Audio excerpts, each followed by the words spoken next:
రోజుకి 100 రూపాయల ఖర్చుతో ఈ మహాలయ పక్షాల్లో మీ పితృదేవతలకు కాశీ మహాక్షేత్రంలో సెప్టెంబర్ 8 నుండి 21 వరకు జరిగే తిలాహోమంలో పాల్గొనండి.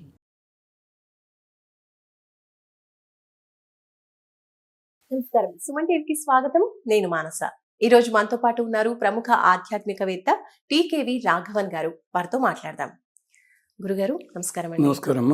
గురుగారు, కొంతమందికి కళలు ఎక్కువగా పడుతూ ఉండడం, ఆ కళల్లో కూడా ఎక్కువ వాళ్ళ పూర్వీకులు పదే పదే పదే తలుచుగా రావడం, ఏదో చెప్పడము లేదంటే ఏదో జరుగుతూ ఉంటుంది.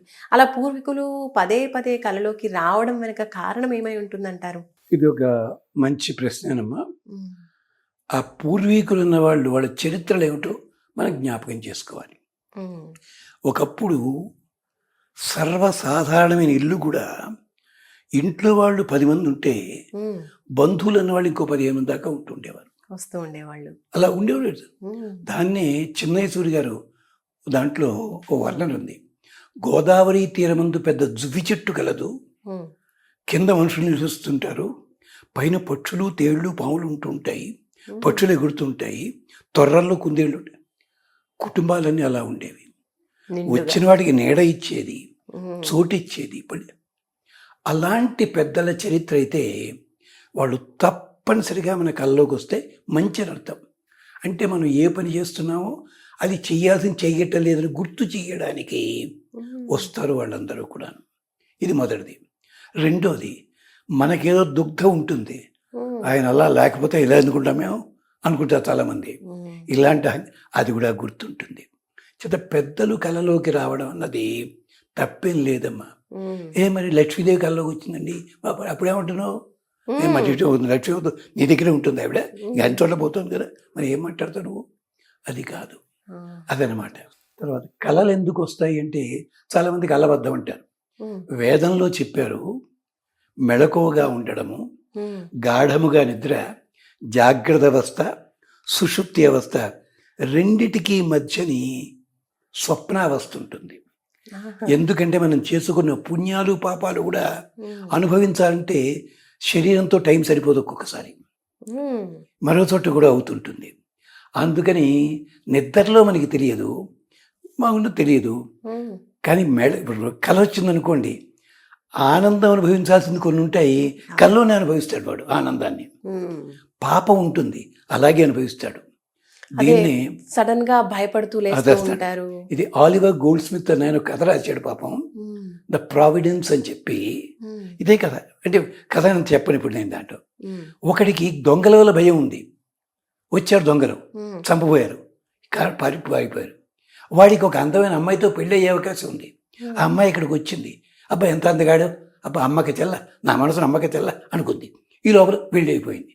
ఇంకో లోపల వాడికి డబ్బు వచ్చేగా ఉంది, పెద్ద జమీందారుగా జట్కా అక్కడ ఆగిపోయింది. ఆవిడ అందరూ ఏమంటే పిల్లాన్ని తీసుకెళ్దామండి అని. ఈ లోపల జట్కా వాడు బండి రెడీ అమ్మ అన్నట్టు వెళ్ళిపోయారు. వాడి 3 అనుభవించే స్థితి ఉంది, కళలో అనుభవించాలి, అదనమాట. దీనిపై ప్రావిడెన్స్ అని చెప్పి ఎప్పుడూ చిన్నప్పుడు చదువుకున్నాయి కదా, SL 11th క్లాస్లో ఉండగాను. అలాగా అంచేది ఈ కళ లోపల పెద్దలు కనిపించారు.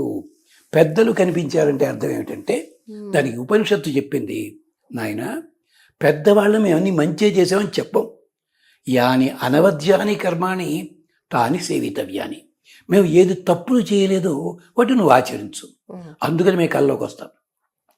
పొరపాటును మేము ఏదైనా ప్రమాదం చేత కానీ దీన్ని తప్పు చేసావునుకో, నో ఇతరాని, అలాంటి పనులు మాత్రం నువ్వు చెయ్యవద్దు. ఇది అక్కడ చెప్పిన మాట. భరతుడికి దశరథుడు కల్లోకి వచ్చాడు, తప్పేమో చెప్పాడు అనమాట ఇండైరెక్ట్గాను, నువ్వు ఆ పని చేయకురా నాయన అన్నట్టుగా. అలాగే సీతమ్మకి కళ్ళు వచ్చాయి, మరొకళ్ళకి వచ్చాయి, కాదంటలేదు.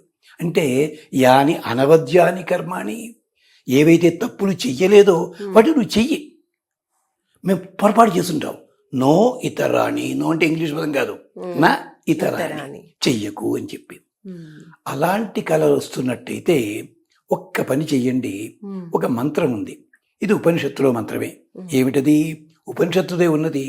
వాళ్ళు నారద పురాణం, వరాహ పురాణంలో పితృస్తోత్రం అని చెప్పి శ్లోకాలు చెప్పారు. ఒక 9 శ్లోకాలు ఉన్నాయి. ఒక్కటే చెప్తాను, నమో పిత్రే జన్మదాత్రే. జన్మనిచ్చినవాడా, ఓ తండ్రి. మరి తాతగారి కల్లోకి వచ్చాడు, తాతగారు మన తండ్రి, తాతగారి వల్లే కదా వచ్చాడు పెద్ద మనిషి ఆ నాన్న అందరి. నమో పిత్రే జన్మదాత్రే సర్వదేవమయాయ చ. నువ్వు అందరి దేవతకి రూపమయ్యా, ఇక్కడి నుంచి వెళ్ళిపోయావు, వాడితో కలిసిపోయావు, పరమాత్మతో ఉన్నావు. సర్వదేవమయాయ చ, అలాంటి వాడివయ్యా నువ్వు. అంతేకాదు సుఖదాయ ప్రసన్నాయ. చూడు, తప్పుడు కోపంగానే ఉంటావు, అక్కడ వెళ్ళిపోతే నవ్వుతూ ఉన్నాడు పెద్ద మనిషి. ప్రసన్నాయ సుఖదాయ. ఆయన నుండి ఏం చేస్తాడు? అందమై మనోడికి వెళ్ళి అన్నాడు వెంకటేశ్వరతోటి, అతని సంబంధమున చేసి నన్ను రక్షింపవే. మా తాతగారు నీ మీద రాశాడు మనోడు తాళబాగా హనుమాచార్య మనోడు కీర్తన అది. అతని చూడు ఎంత గొప్పగా చెప్పాడు. అతను నీకు తెలుసు కదా, ఆయన మనోడినయ్యా నేను అన్నట్ట. అలాగా సుఖదాయ ప్రసన్నాయ సుప్రీతాయ మహా మనిషి. మమ్మల్ని అందరికీ కూడా దీనికో సరదా మాట ఉంది. అర్జునుడు కాశీ వెళ్ళాడు తీర్థయాత్ర చేస్తూ, రాత్రి అయిపోయింది, స్నానం చేయడానికి లేదు అక్కడ, రాత్రిలో స్నానం చేయకూడదు, మర్నాడు వెళ్ళిపోవాలి, వెంట వెళ్ళిపోవాలి, కుదరదు. గట్టు మీద నిలబడి తాతమ్మ గారు బాగున్నారా అన్నట్ట గంగాదేవిని. ఆడవాళ్ళకి ఎప్పుడు కోపం రాదు, కానీ కొంచెం వయసు ఎక్కువ చెబితే కోపం వస్తుంది. తాతమ్మ గారు అన్నాడు. అసలు గంగ వయసు అంతా 30 ఏళ్ళు ఉంటుంది ఇంత చేసి. అలాంటిది తాత ఒళ్ళు మండిపోయింది కగిలి. ఎవడా నువ్వు అంది. విజయరాసం అని చెప్పి తెలుగు కావ్యంలో అందంగా ఎరుగవే నన్ను తెలియదమని. అవునులే, నీ కొడుకునే ఎల్కేజీలో చేర్చాల్సిన వాడినేమో లోయర్ ప్రైమరీ స్కూల్ అని చెప్పి పంపించేసే పిల్లాడిని. ఆయన మాకు తాతగారు అవుతారు. ఎవరు? భీష్ముడు. నువ్వు భీష్ముడు, నీ చిన్నప్పుడే వదిలేసావు మీ వాడిని, నీకు నేనెక్కడ గుర్తుంటావేమో. మా మనవడివిరా నువ్వు, మునివనవుడే, రా లోపలికి అందిట అని చెప్పి ఆవిడే గట్టెక్కొచ్చి స్నానం చేయించి కానుకొచ్చింది. అంటే పితృదేవతలు అన్నవాడు ఎంత గౌరవం ఉంటారో చెప్పడానికి. ఇలాగే హనుమంతుడు కూడా వెళ్ళాడు ఎక్కడికి? విభీషణుడి దగ్గరికి. నేను ఎక్కడో చూశానయ్యా అన్నట్టు. మా పెద్దనాన్నగారు తెలుసాను మీకు అన్నట్టు. మీ పెద్దనాన్నగారు ఎవరయ్యా వచ్చిలోను? మా నాన్నగారేమో భీముడండి, భీముడే అన్నయ్య ధర్మరాజు అంటే.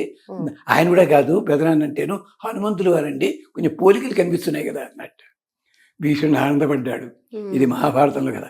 అందుకని పితృదేవతలు కనిపించారంటే వాళ్ళకి ఇష్టమైన పని మర్నాడు చేయండి, పాయసం వండండి, లేదా కుడుములు వండండి, నైవేద్యం పెట్టండి, వాళ్ళు తలుచుకోండి, వాళ్ళ ఫోటో ఉంటే నమస్కరించండి, హాయిగా క్షేమం కలుగుతుంది.